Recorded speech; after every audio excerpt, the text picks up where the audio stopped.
नमस्कार, मैं अमरेश कुमार मिश्रा आप लोगों के समक्ष एक नए टॉपिक लेकर उपस्थित हुआ हूँ। इस टॉपिक में मैं आप लोगों के समक्ष अपनी बात कहना चाहता हूँ कि अभी के समय में हम किसी भी कंपटीशन की तैयारी जब करते हैं तो पूर्ण रूपेण चंद किताबों पर आश्रित हो जाते हैं, जिसमें हम केवल उनको पढ़ लें या उनको देख लें, उसी से हमारा सारा एग्ज़ाम पार हो जाएगा, हमें क्वालिफाई कर जाएंगे। यह एक संकल्पनाएं बहुत सारे लोगों के द्वारा बताई भी जाती हैं, परंतु ऐसा है नहीं। कोई भी तथ्य जो आप पढ़ते हैं उसको समझने के लिए वर्षों लगाने पड़ते हैं। तो आप सभी छात्रों को, सभी लोगों को यह चाहिए कि कुछ लोगों के अनुभव को अपने साथ आत्मसात करें और उन बातों को समझें जिसके आधार पर आप अपने अंदर उन टॉपिक्स के बारे में बृहद जानकारी को समाहित कर सकते हैं, उसका परिष्कार, उसका विश्लेषण कर सकते हैं। साथियों, आज आपके समक्ष मैं एक टॉपिक लेकर के आया हूं जो आए दिन आप सुनते रहते हैं, समझते हैं कि ये जो टॉपिक है वो केवल चंद लोगों के द्वारा ही व्याख्या इसका किया जाएगा, इसीलिए आप उसके पास जाते हैं और खुद उसको समझने में देर लगाते हैं या समझ नहीं पाते हैं। तो यह टॉपिक है न्याय और जस्टिस। ये न्याय और जस्टिस क्या है, कहाँ से उद्भूत हुआ, इसके आयाम क्या क्या हैं, किस रूप में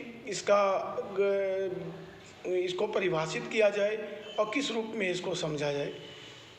तो साथियों, मैं ये बताना चाहता हूँ कि न्याय जो है यह मानव मात्र की संकल्पना है और मानव समाज के उद्भूत होने के साथ ही इसकी संकल्पना सामने आई। बिना न्याय के कोई भी समाज, कोई भी राष्ट्र, कोई भी स्टेट, कोई भी संगठन कहीं वो टिक नहीं सकता और उसकी स्थिति, उसका एग्जिस्टेंस नहीं हो सकता। तो आपको ये समझना होगा कि न्याय है क्या। अब न्याय है क्या, तो न्याय के बारे में ये आपको जानना चाहिए कि जो fair actions and fair thinking, मतलब सही कृतित्वों पर और सत्य पर आधारित हों, वो न्याय हो सकते हैं। अब आप ये पूछेंगे कि सत्य क्या है, तो सत्य विभिन्न विद्वानों ने विभिन्न रूप से उसको परिभाषित किया है। जैसे भारत में, प्राचीन भारत में ऋग्वेद में रीत को ही सत्य कहा गया है। वेदों में लिखते हुए ऋषि सीयस थे, वो लिखते हैं कि चरैवेति निरंतरता, कंटिन्यूटी जो है वो रीत और सत्य पर आधारित है। जैसे सूर्य निरंतर चलता रहता है, वो उगता है, वो डूबता है, चलता रहता है, तो वो प्राकृतिक सत्य हैं, ये फैक्ट हैं। उसी तरह से सत्य जो होता है वो निरंतरता में वेदों में देखा गया है। निरंतरता का मतलब है कि वो लगातार उसकी परिभाषा, लगातार उसके प्रमाणिकीकरण होते रहते हैं। अगर सूर्य पूर्व में उगता है, पश्चिम में डूबता है, तो कंटिन्यूटी में होगा। तो उसी प्रकार से न्याय अगर किसी को खुश करता है तो वो किसी को भी खुश कर सकता है, और ये अंतरात्मा से निकले हुए सारे आवाज़ इस बात को सिद्ध करेंगे कि अमुक चीज़, अमुक घटनाएं जो घटित हुई हैं वो सही हुई हैं और न्याय आधारित हुई हैं। न्याय का सिद्धांत एक कहता है कि अगर कोई दोषी भी हो, कल्प्रिट भी हो, अगर उसको सजा भी दी गई हो, तो वो अंदर से इस चीज़ को एक्सेप्ट करेगा कि उसके साथ जो किया गया है वह सही किया गया है और वह उसका पात्र है, तो वो सत्य आधारित होगा। जैसे सूर्य अगर पूर्व में उगता है तो वो पूर्व में ही उगेगा। तो ये सैक्रोसैंक्ट बातें जो प्रकृति में हैं, जैसे कोई व्यक्ति 100 साल जिंदा रहेगा तो 101वां साल वो नहीं रहेगा। जैसे व्यक्ति के संदर्भ में ऐसा नहीं है, लेकिन अगर सूर्य पूर्व में उगेगा तो पूर्व में उगेगा, पश्चिम में डूबेगा तो पश्चिम में डूबेगा। तो हमारे धर्मशास्त्र जो खास करके ऋग्वेद है, उसमें स्पष्ट रूप से इन परिकल्पनाओं को हाइपोथेसाइज्ड किया गया है, इसको उसका आधारशिला रखी गई है। बाद के समय में भी हम देखते हैं कि दार्शनिक व्याख्या के समय में उपनिषदों में, भागवत गीता में और बाद के धर्म ग्रंथों में, बहुत सारी टीकाओं में इन चीज़ों की व्याख्या की गई है कि राज्य और न्याय, राज्य व्यक्ति जनित संस्था होगी या डिवाइन संस्था होगी, उसके एक अलग टॉपिक है, परंतु न्याय जो होगा वो उसमें कोई फेरबदल नहीं किया जा सकता। अगर कोई 1 लाख व्यक्ति का समूह भी एक व्यक्ति के साथ गलत करना चाहे और वो कानून बनाए तो क्या वो बना सकता है कि नहीं बना सकता है। तो शक्ति के सिद्धांत के रूप में निश्चित तौर पर 1 लाख व्यक्ति वह कानून बना सकता है, परंतु जो प्रथाएं हैं और जो नैसर्गिक न्याय का सिद्धांत है उसमें एक व्यक्ति उतना ही प्रोटेक्टेड होगा जितना कि 1 लाख व्यक्ति प्रोटेक्टेड होगा। तो न्याय की यह परिकल्पना हमें देखते हैं कि यह ओरिएंट में भी, ऑक्सीडेंट में भी, पूर्व में भी और पश्चिम में भी लगभग एक समान रूप में विकसित हुई हैं। अगर हम देखें तो पाश्चात्य जगत में जो ग्रीक स्कॉलर्स थे, खास करके परमेनिडीज नामक एक स्कॉलर ने और हेराक्लियस नामक स्कॉलर ने शुरुआत में इसकी व्याख्या की। जिस तरह से वेदों ने चिरैवेति की संकल्पना की, उसी प्रकार से हेराक्लियस ने इनकी निरंतरता में विश्वास किया और स्पष्ट रूप से कहा कि अगर नदी में आप 4 बार प्रवेश करेंगे तो धाराएं 4 बार अलग अलग मिलेंगी, परंतु परमेनिडीज ने इसको कहते हुए कहा कि 4 बार प्रवेश करें लेकिन धाराएं कंटिन्यूटी में होंगी। तो ये विद्वानों के बीच ये बड़ा महत्वपूर्ण टॉपिक रहा है जिसमें इस बात पर बल दिया गया है कि भाई ये कंटिन्यूटी में है या डिसकंटिन्यूटी में है या इसके आयाम क्या क्या हैं। अगर हम और सभ्यताओं में देखें तो न्याय का जो संकल्पना है वो बहुमत पर आधारित ना होकर के फैक्चुअल आधारित ज़्यादा है, जैसे साइंटिफिक ज़्यादा है। इस्लाम में भी यह स्पष्ट रूप से कहा गया है कि न्याय जो है वो यह नहीं देखता कि भाई कितने लोग उसके साथ, अगर अन्याय के खिलाफ 1 लाख लोग खड़े हैं और एक आदमी न्याय पर है तो न्याय का हकदार एक आदमी है। उसी प्रकार से चाइनीज सिविलाइजेशन में देखें तो लाओ त्से ने प्रकृति की ओर लौटो कहा। जिस जटिलताओं को मानव ने बना लिया उसको लाओ त्से प्रकृति की ओर लौटने के लिए कहता है, अर्थात प्राकृतिक रूप से जो सत्य है उसको एक्सेप्ट करने की बात लाओ त्से करते हैं। कन्फ्यूशियस ने मोर और लेस इसी बात पर बल दिया। बाद में क्रिश्चियनों ने Jesus Christ, Saint Paul, Saint Peter, Saint Ambrose और बाद के कालों में Saint Augustine, Saint Thomas Aquinas आदि विद्वानों ने भी न्याय की संकल्पना को बताया, परंतु उसमें कुछ रद्दोबदल में तब्दीलियां भी पाई जाती हैं। जैसे जो बहुत सारी सभ्यताओं में चोरी कर लेना, जैसे कोई व्यक्ति चोरी करता है तो कल्पेबल है, वो दंडनीय है, वो पनिशेबल ऑफेंस है। परंतु सेंट थॉमस एक्विनस ने अपनी किताब में लिखा, जो किताब का नाम सुमा कंट्रा जेंटाइल्स है, उसमें उन्होंने लिखा कि कोई व्यक्ति अगर भूखा है और खाने के लिए रोटी किसी के यहाँ से उठा लेता है तो वो चोरी नहीं करता है। मतलब ये कहीं न कहीं संसाधनों को सही से बंटवारा नहीं रहने पर अगर कोई अपने जीवन रक्षा के लिए संसाधनों का इस्तेमाल करता है तो उसको सेंट थॉमस एक्विनस ने, जो क्रिश्चियन सेंट थे, उसको चोरी नहीं माना। तो इस तरीके के रद्दोबदल परिवर्तन आप बहुत सारे स्कॉलर्स में देखेंगे, लेकिन जस्टिस का जो मूल कंसेप्ट ये है कि आपके अंदर से आने वाली आवाज़ अगर जिसको पनिश किया गया है ये बताए कि नहीं, उसके साथ जो फैसला दिया गया है वह सही दिया गया है, तब वो जस्टिस का ट्रू स्पिरिट सामने आता है।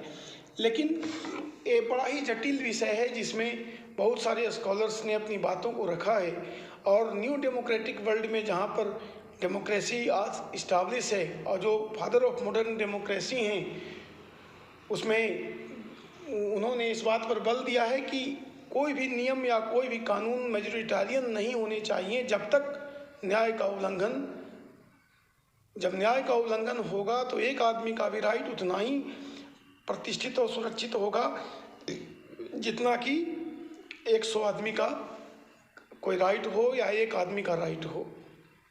जॉन स्टुअर्ट मिल ने ऑन लिबर्टी में लिखते हुए कहा था कि अगर पूरी मानवता एक साथ खड़ी हो, एक आदमी एक साथ खड़ा हो, तो पूरी मानवता एक आदमी को दबाने के लिए जस्टिफाइड नहीं होगा, क्योंकि अगर वह शक्ति के बल पर उसको दबा देगा और अगर यह जस्टिस माना जाएगा तो एक आदमी जब शक्ति प्राप्त करेगा तो वह भी जस्टिफाइड होगा जो सभी को दबा दे। कहने का आशय है कि एक आदमी के अधिकार की सुरक्षा भी उतना ही महत्वपूर्ण है न्याय में जितना 100 या 1 लाख आदमी या मेजॉरिटी के अधिकारों की रक्षा है। परंतु न्याय एक बड़ा ही जटिल शब्द है जो समझने की आवश्यकता है। बहुत सारे विधाओं में उसको धर्म के साथ भी जोड़ा गया है, प्रकृति के साथ भी जोड़ा गया है, और आधुनिक वैज्ञानिक युग में उसका वैज्ञानिक विश्लेषण भी किया गया है। अगर हम देखें, जैसे हमारे यहाँ भागवत गीता में स्पष्ट रूप से कहा गया है, प्रकृते क्रियामानानि गुणे कर्माणि सर्वशः अहंकार विमूढ़ात्मा कर्ता हम इति मन्यते। इसका मतलब है कि सारा काम प्रकृति करती है, व्यक्ति कोई कार्य नहीं करता, केवल अहंकार बस व्यक्ति जो है से अपने आप को कर्ता मानता है। इसका मतलब जस्टिस भी डिवाइनली ऑर्डेंड है, वो व्यक्ति के द्वारा कृत नहीं है, जैसा कि हम अपने इस धर्म दर्शन में देखते हैं। परंतु आधुनिक वैज्ञानिकवाद में जब जस्टिस को जूरिस्प्रूडेंस में लिखा गया और विधायिका की स्थापना की गई, तो अब ये प्रश्न उठता है कि क्या विधायिका जो न्याय का मूल सिद्धांत है उसमें फेरबदल कर सकती है या नहीं कर सकती। क्या न्याय की जो संकल्पना हम आधुनिक काल में पढ़ते हैं, जिस रूप में हम जानते हैं, जिस रूप में हम समझते हैं, क्या उतना ही है? क्या ये पारलौकिक या नैसर्गिक न्याय जो है वो यूनिवर्सल ट्रूथ है? क्या इसके बिना किसी समाज की परिकल्पना नहीं हो सकती? और विभिन्न विद्वानों ने, खास करके ओरिएंट और ऑक्सीडेंट के विद्वानों ने इस पे क्या कहा है, ये अलग विभिन्न क्लासों में, 6-7 क्लासों में मैं इसको डिस्कस करूँगा। परंतु क्या क्या फैक्टर्स ऐसे हैं जो न्याय को प्रभावित करते हैं, जैसे नेपोटिज्म, करप्शन, इग्नोरेंस, किसी का सम्मान, किसी भी समाज में हुलिगनिज्म, वंडलिज्म और सम्मान, दूसरे को सम्मान करने की भावना को आहत होने से न्याय का जो डिलीवरी होता है वो प्रभावित होता है। तो मैं आपसे ये भी डिस्कस करूंगा कि कौन ऐसे चीज़ हैं जिसके आ जाने से न्याय दूषित होता है, और न्याय के दूषित होने से उसका परिणाम क्या होता है। इसके परिणाम हमारे शास्त्रों में भी मिलते हैं। अगर हम अपने शास्त्रों का अवलोकन करें तो श्री कृष्ण ने भागवत गीता में स्वयं कहा है कि मया हतांस्त्वा जहिमव्यथिष्ठा युधस्व जेते शरणे सपत्नान मय वेते निहिता पूर्वमेव निमित्त मात्र भव्य सभ्य साचिन। अगर आप इसका विश्लेषण इस रूप में करें, जिसको फर्स्ट पर्सन मैं कह रहे हैं वह अन्याय है, तो अन्यायी लोगों की हत्या न्याय की हत्या करने के कारण ही हो चुकी है। इसलिए हे पार्थ उठो, इनका संहार करो, ये पहले ही मारे जा चुके हैं। मतलब इन्होंने अन्याय किया है, किसी सर्टेन व्यक्ति के राइट को क्रश किया है, किसी सर्टेन ग्रुप को दबाया है और केवल शक्ति के बल पर दबाया है, इसलिए अप्रतिष्ठित हो चुके हैं। इनके जिंदा रहने और मर जाने से कोई अंतर नहीं होता। इसका भी विस्तृत व्याख्या आपके समक्ष करूंगा। उसी प्रकार आप अगर वेस्ट में देखेंगे कि जब क्रिश्चियनडम का फॉल हो रहा था, रोमन साम्राज्य के पतन के समय में, तो सेंट अगस्टाइन नामक संत ने डी सिविटा डेई और डी सिविटा टेरेना लिखा। हालांकि यह पारलौकिकता से आबद्ध सिद्धांत है, परंतु उन्होंने स्पष्ट रूप से कहा कि यह डिवाइन अनफोल्डमेंट है। जो चीज़ें हो रही हैं वो दैवीय इच्छा से हो रही हैं, दैवीय प्रकटन कहा। तो जो अन्यायी व्यवस्थाएं स्थापित हो रही थी उनके अनुसार वह भी दैवीय प्रकटन के कारण हुआ। तो जब दैवीय प्रकटन के कारण हुआ तो उनका पतन होगा, चूँकि व्यवस्थाएं अन्यायी थी। तो ईस्ट हो या वेस्ट हो या नॉर्थ हो या साउथ हो, चारों ओर जो न्याय की संकल्पना है मूल रूप में उनकी रेखाएं एक समान हैं, जैसा कि हमारे वेदों में कहा गया था, जिसको रीत और सत्य बताया गया था। तो इसकी व्याख्याएं पॉजिटिविस्टिक साइंटिफिक होंगी और ये इसकी व्याख्याएं सब्जेक्टिव होंगी, जहाँ पर आपके अपने जो सोच हैं, आपके धर्म के जो सोच हैं, आपके समाज के भी सोच हैं, वो भी संपृक्त होंगे और उसके आधार पे इनकी व्याख्याएं भी होंगी। तो हम ये पाते हैं कि ये संकल्पना जो न्याय की संकल्पना है वो अपने आप में ये अनोखी संकल्पना है और बिना इसके जाने कोई सिविल सोसाइटी हो नहीं सकता और उसकी स्थापना हो नहीं सकती। अब ज़रूरत इस बात की है कि जो छात्र हैं, जो कंपटीशन की तैयारी करते हैं, जो बड़े बड़े पद को सुशोभित करेंगे या करना चाहते हैं, उनको इन चीज़ों को जानना चाहिए कि आखिर न्याय क्या है, जिसके कारण बड़े बड़े सभ्यताओं का उत्थान और बड़े बड़े सभ्यताओं का पतन हुआ। आप देखेंगे कि इसकी चर्चाएं कहीं न कहीं इथिक्स, आचार शास्त्र से जुड़ जाएंगी और आचार शास्त्र से जुड़